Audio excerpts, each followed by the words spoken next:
Mr. Boswell's call to Children's Services set off a chain reaction, launching authorities into a case filled with lies, misdirection, and tragedy. That call would set off a massive investigation, but before we dive into the details, let's take a step back to understand the key players in this case. Tommy Boswell Sr. and Angela Boswell were married for about 17 years before divorcing in 2016. Angela gave birth to their first child, a son, at age 15. 8 years later, their daughter Megan was born. By February 2020, Mr. Boswell lived on a 10-acre property in Bluntville, a small rural community of about 3,120 people. His property had 2 residences, one for him and his family, the other for his parents. Megan, who also goes by Maggie, mostly lived with her paternal grandparents as her parents struggled with substance abuse and various legal issues. By 17, problems at home led to Megan being placed in foster care. According to Mr. Boswell, Children's Services became involved after her mother failed to send her to school. While still in the system, Megan gave birth to Evelyn in November 2018. After 4 months in foster care, Mr. Boswell took Megan and Evelyn back in. He covered all expenses, including buying her a $20,000 car in cash. But tensions soon grew, and after repeatedly refusing to clean her room, he asked Megan to leave. Mr. Boswell set her up in a trailer owned by a relative at the Lakeshore RV Park. By December 2019, she had left the trailer to move in with her new boyfriend, Hunter Wood. In the following months, Mr. Boswell saw Megan and Evelyn only occasionally, taking us to February 18, 2020. Frustrated by Megan's evasiveness to questions about Evelyn's whereabouts, he contacted Children's Services to report that his granddaughter was missing. He explained that Megan had full custody, yet she never reported her daughter gone for reasons still unclear. The Tennessee Bureau of Investigation quickly joined local police in the search. On February 19th, a statewide Amber Alert generated over 870 tips. Despite massive search efforts, there was no sign of Evelyn. Meanwhile, investigators from the Sullivan County Sheriff's Office needed answers from Megan.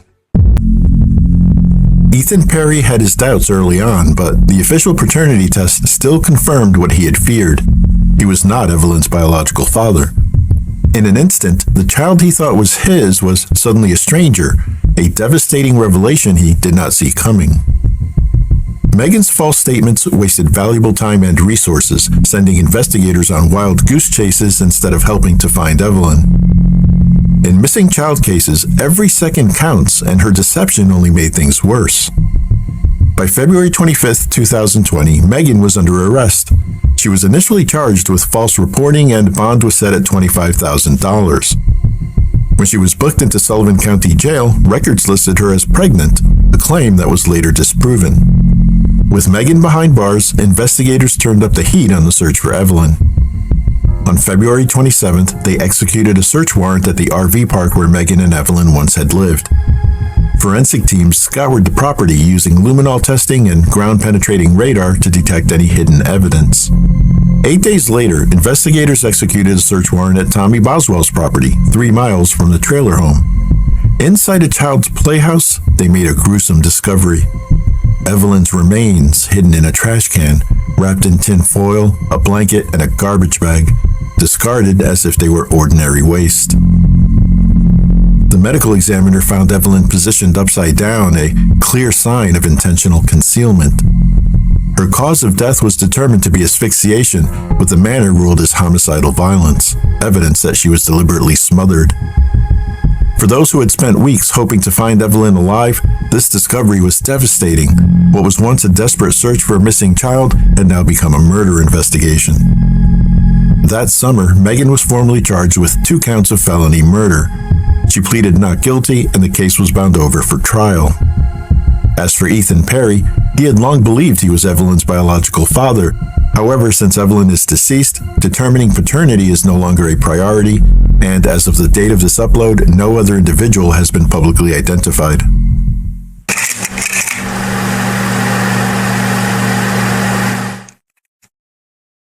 In their opening statement, prosecutors painted Megan as a manipulative liar who deliberately misled investigators to cover up her daughter's murder. Megan's attorneys pushed back, claiming she was a young, overwhelmed mother who panicked when she discovered her daughter unresponsive. They argued that her inconsistent stories weren't evidence of guilt, but the result of fear and confusion. During the trial, the prosecution called more than 30 witnesses, including law enforcement officers, forensic experts, medical examiners, and people who knew the accused. Many delivered emotional testimony. How was it? Explain to me exactly what happened as far as Megan's living arrangements were concerned there at the trailer park. What do you mean? She didn't pay no rent, no light bills. I mean, she didn't pay no bills, if that's what you're asking. Okay, so you had a trailer out there and you let her go live there? Yeah, and I paid all the bills. Okay. Did she live there by herself or who lived there with her? As far as I know, just her and Evelyn. Okay. Do you remember when this was that she moved into that trailer? Goodness, no, I don't, sir. Okay.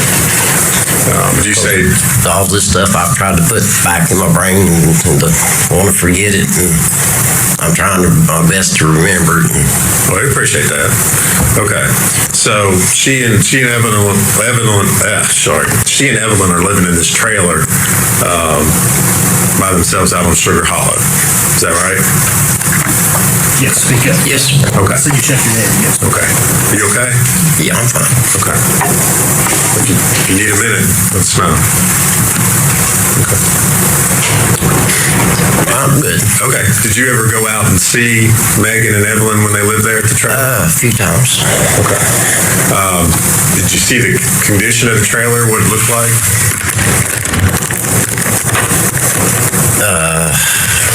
Most of the time I'd stay outside. She'd come outside to be pretty because I'd look around, pick up garbage and stuff.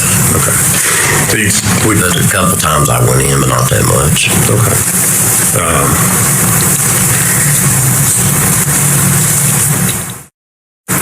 And let me know, do you recognize that?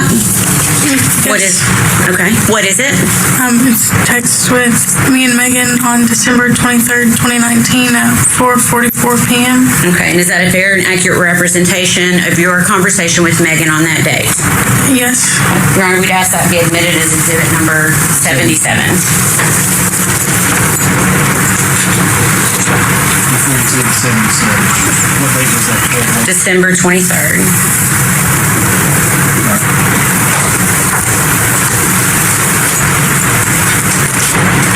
Permission to publish. Okay, I'm going to blow this one up too because it looks a little bit smaller. Okay. On December 23rd at 4:44 p.m., where does Megan say that she is at? I'm at Ethan's grandparents with him. Okay. And then what do you say to Megan? OMG, how's that? You with Evelyn? Are you with Evelyn? Okay, so you're essentially asking her if Evelyn is with her. Okay, and what does she say? Yes, and good. Okay. And then jump to the bottom. You ask her a question at 4:45 p.m. What do you say to her? I'm sorry, repeat that. At 4:45 p.m., what do you say to Megan? So please send pictures of Evelyn. I miss her. And what does Megan say to you? I will in a second. Okay. Did Megan send pictures of Evelyn that day? No. Bailey, do you need a minute? Okay.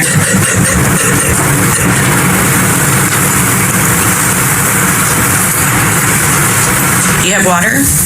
Okay. There's tissues up there if you need them, okay? Caitlin Carter, a former friend of Megan's, testified about her interactions with Megan and Evelyn. She claimed that after Megan started dating Hunter Wood in December, she no longer saw Evelyn around. In this clip, Caitlin describes the moment she realized something was off. Do you recall going to Chili's with Megan Boswell at one point? Yes, ma'am. Do you remember when that was? The end of my college semester. Okay. And do you know when that would have been? Around the 1st of December. Okay. Who was there when you went to Chili's that day? Me, Megan, and Evelyn. Okay. Anyone else? No, ma'am. Okay. Did you sit at a table or a booth? Booth. Okay. And did you sit beside anyone? No, ma'am. Okay, so Megan and Evelyn were on one side of the table and you were on the other? Yes, ma'am. What was your impression of Evelyn that day? She was dirty and I could smell her across the table. Okay. Have you been around babies before? Yes, ma'am. Okay. Was she beyond what a normal dirty baby would be? Yes, ma'am. It's the same. You said you've been around other babies, is that correct? Yes, ma'am. Based on your personal experience with other babies, did you consider Evelyn dirtier than what your experience was with other children? Based on my personal opinion, yes, ma'am. Okay. And can you tell us how? Can you describe it for us? Her face and hands were dirty, and her clothes were dirty. Okay. Do you recall when Megan started working at the chicken shack? Yes, ma'am. Okay. And do you recall if she was dating anyone when she started working at the chicken shack? Not when she started. Okay. When did she start dating someone? Shortly after? About a week or two after. Okay. And who was that? Hunter Wood. Okay. So around this time, did you notice anything different about the defendant, Megan Boswell? Yes, ma'am. Can you tell me what you noticed? She was spending a lot more time with the gentleman and not Evelyn. Okay. After this time, when she's dating Hunter Wood, did you see Evelyn with Megan Boswell at any time? No, ma'am. Okay. Did you see Hunter with Evelyn at any time? No, ma'am. Okay. Did you have concerns at this point? Yes, ma'am. Okay. Did you talk with other people about it? I don't believe so. Okay. What were your concerns? It was strange that Megan Boswell was not with Evelyn because she was always with Evelyn up until this point. Okay. Throughout the trial, the state focused on Megan Boswell's pattern of deception and the overwhelming evidence pointing to her guilt. They told the jury that in order to believe Megan's version of events, that Evelyn's death was accidental, they would have to ignore the mountain of evidence against her, something that simply wasn't possible. The prosecution reminded the jury that Megan once described her own child as mean as fuck. They argued that in Megan's mind, there was one obstacle standing between her and her new boyfriend, baby Evelyn. According to them, Megan deliberately smothered her daughter, wrapped her in foil, sealed her in a garbage bag, and dumped her in a trash can, actions that pointed to clear intent and premeditation. To back this up, they pointed directly to the forensic evidence. Megan's fingerprints were found on the very materials used to conceal Evelyn's body. The prosecution also tore apart the defense's attempt to implicate Hunter Wood, emphasizing that there was zero evidence connecting him to Evelyn's death, while every critical piece of evidence pointed straight at Megan. The prosecution closed by urging the jury to use common sense, arguing that Megan's sudden shift in behavior, her web of lies, and her failure to report her child missing were all proof of her guilt in Evelyn's murder. They asked the jury to hold Megan accountable for her choices and deliver a guilty verdict on all charges. After the prosecution laid out their final argument, it was the defense's turn to make their case. Good afternoon. I appreciate y'all's time. Appreciate you being here. Although I know you may not be here by your own free will, but I still appreciate it. This is a hard case. There's a lot of emotion in this case, and Amber Massengill is very good at giving an emotional closing and wanting you to play on your emotions.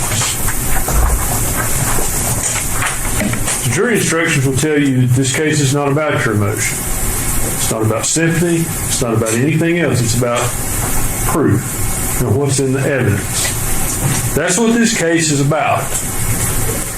Attorney Scott would go on to push back against the state's theory, suggesting that Megan's actions, while deceptive, didn't mean she was a murderer. They argued that Evelyn's death could have been accidental, that Megan had panicked, and that law enforcement had focused on her while ignoring other possibilities. The defense urged the jury to set aside emotion and focus solely on the facts. They argued that the state had failed to meet its burden of proving Megan's guilt beyond a reasonable doubt.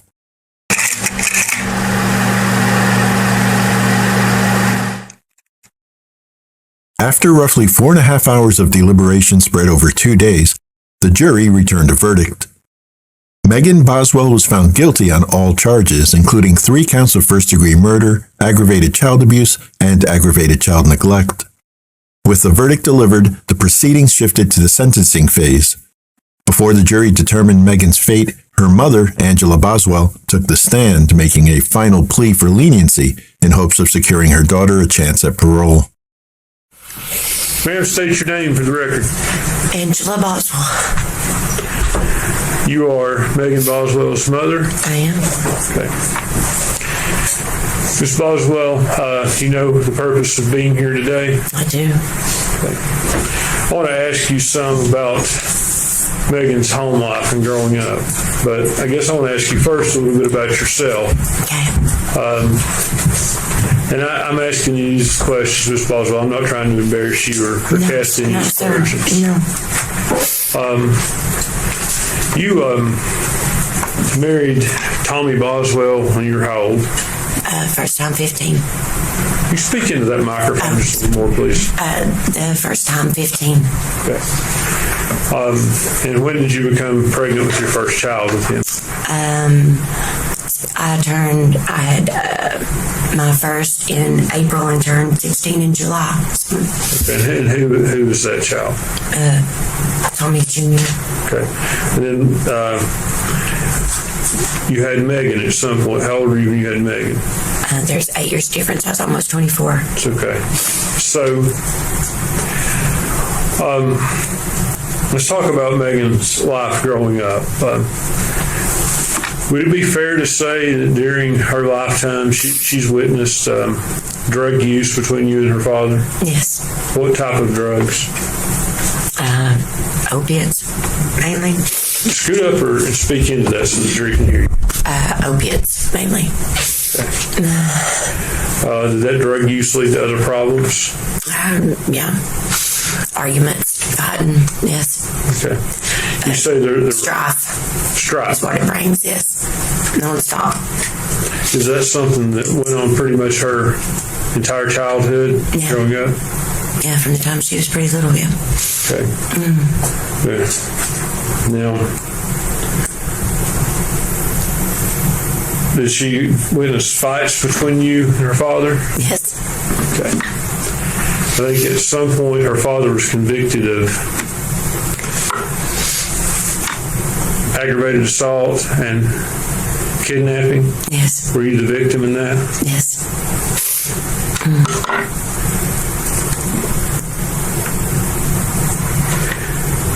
Do you remember ever taking Megan to any NAAA meetings with you? Yes, I did. How old was she when you did that? She was probably about 7 or 8. First ones I started taking her to. 7 or 8, 8 or 9, somewhere around in there, yeah. Now due to the strife in your home, was she raised by her grandparents to some degree? Yes. Okay. What were their names? Mary and Danny Boswell. Okay. Mary Boswell, would that be who's known as a mommy? Yes.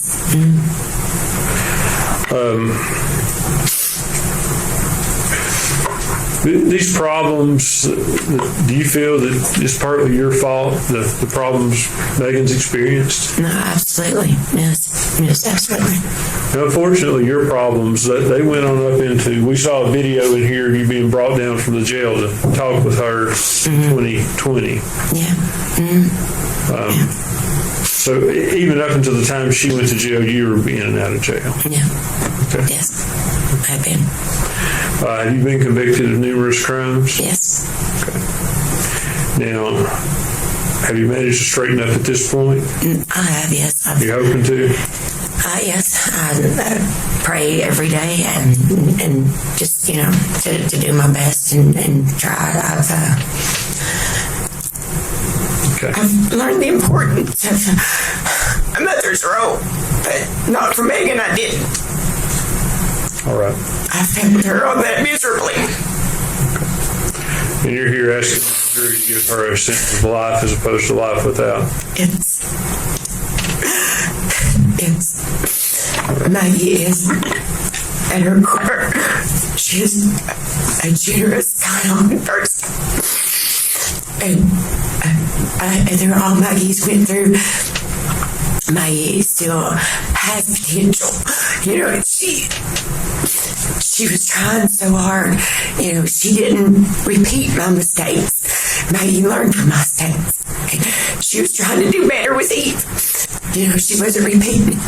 You know, I think she got saddled with, you know, just because of my mistakes that she did those, and that was not it. That was not the case with Evelyn. Would it be fair to say she didn't have a good role model for the mother should No, be? no, she did not. Okay. Answer any of Ms. Massimiliano or Mr. Harper's questions. I don't have any questions, Judge. Thank you, Megan. The aggravated assault charge against Tommy Boswell Sr., mentioned by Angela Boswell, was ultimately dismissed. As far as Megan Boswell, the jury recommended a sentence of life in prison with the possibility of parole after 51 years. A formal sentencing hearing is scheduled for May 22, 2025, to address the remaining charges. For Evelyn's family and the community, the verdict brought long-awaited justice. The case had been a heartbreaking journey, but in the end, the system held Megan accountable for her daughter's tragic death. However, Megan's actions left behind more than just a legal outcome. They caused a ripple effect of pain that extended far beyond the courtroom. Friends and family members were left to grapple with the emotional devastation of losing Evelyn and the betrayal of Megan's deception. Her lies and manipulation fractured relationships, leaving wounds that may never fully heal. Even those who once stood by her were forced to confront the reality of what she had done. The case also burdened law enforcement, investigators, and the legal system, all of whom dedicated countless hours to unraveling the truth. In the end, justice was served, but the damage Megan inflicted on those around her will last a lifetime.